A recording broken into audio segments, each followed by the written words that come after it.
Australia ने petrol और diesel पर टैक्स में कमी का ऐलान कर दिया। ऑस्ट्रेलिया के वज़ीर आज़म एंथोनी अल्बानीज़ ने कहा कि हुकूमत ने ईंधन पर आयद टैक्स निफ्स कर दिया है ताकि आवाम को बढ़ती हुई कीमतों से रिलीफ दिया जा सके, जबकि फ़िलिपाइन की वाहिद ऑयल रिफाइनरी ने रूस से तकरीबन 25 लाख बैरल खाम तेल खरीद लिया, लेकिन इसके बावजूद मुल्क में ईंधन की कीमतें दोबारा बढ़ने का इम्कान जाहिर किया जा रहा है।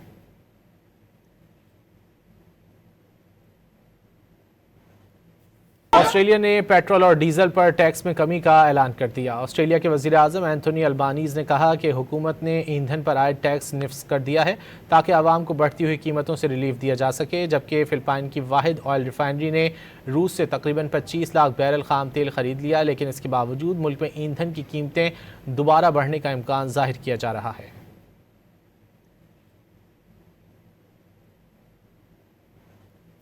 ऑस्ट्रेलिया ने पेट्रोल और डीजल पर टैक्स में कमी का ऐलान कर दिया। ऑस्ट्रेलिया के वज़ीर आज़म एंथोनी अल्बानीज़ ने कहा कि हुकूमत ने ईंधन पर आयद टैक्स निफ्स कर दिया है ताकि आवाम को बढ़ती हुई कीमतों से रिलीफ दिया जा सके, जबकि फ़िलिपाइन की वाहिद ऑयल रिफाइनरी ने रूस से तकरीबन 25 लाख बैरल खाम तेल खरीद लिया, लेकिन इसके बावजूद मुल्क में ईंधन की कीमतें दोबारा बढ़ने का इम्कान जाहिर किया जा रहा है।